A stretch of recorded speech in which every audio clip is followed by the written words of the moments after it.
Now, President Trump has named Air Force Lieutenant General Dan Kane to be his next pick as the chairman of the Joint Chiefs of Staff. On Friday, the president announced he was firing this man, the current chairman, Air Force General Charles Q. Brown.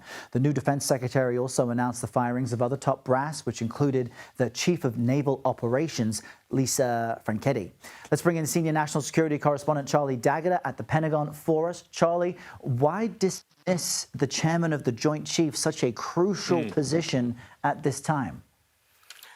Well, Errol, I guess you'll have to ask the Defense Secretary, Pete Hegseth. I can tell you that, I mean, he didn't give any reason. He actually applauded both individuals that you mentioned there, Admiral Lisa Franchetti and General C.Q. Brown, for their service. Said that General Brown was distinguished. He had worked with him. Remember, he's been working here for a few weeks with right beside General C.Q. Brown. I think what's important to note here, too, is that role, that chairman of the Joint Chiefs of Staff, is intentionally designed to carry over to administration. So General Brown was supposed to, his term would have finished in 2027, so it's kind of cut off. And the whole idea is to maintain that sort of continuity, because that position is the linchpin, the highest military officer inside the building, the highest military officer answering to the president, advising the president, and advising the defense secretary. So not only is that person responsible for the execution of policy, but also there to take a good read of what's going on all over the world,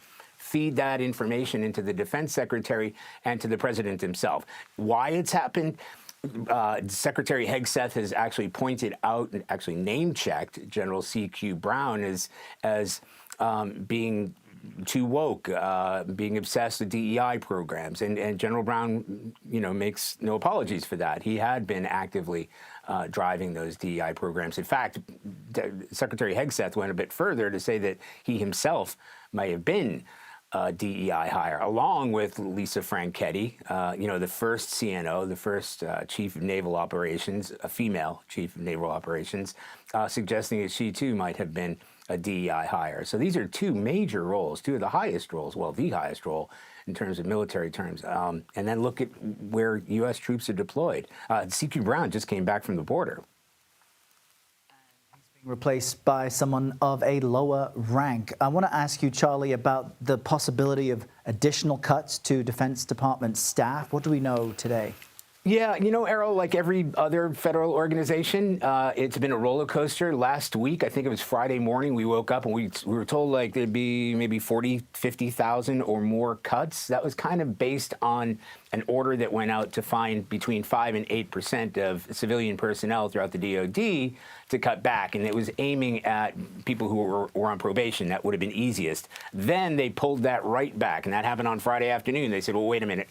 Okay, this is going to be complicated, aside from the fact that it might actually have an impact on military readiness. And under Title 10, each one of those cases has got to be reviewed by the secretary. So 50,000 cases is going to take some time. Instead, they pushed that back to about 5,400. That's the number they gave us. That will happen this week. But they haven't cut off the ambition to take between 5 and 8% of the civilian military personnel. They're just figuring it's going to take more time to execute that. Significant cuts, and it impacts people all across the country, not just there near the nation's capital. And as we've been reporting, Charlie, it's been 3 years now since the start of the war in Ukraine. You've covered it extensively, and we actually remember the moment from your reporting a few days into the fighting. Let's just share this with our viewers.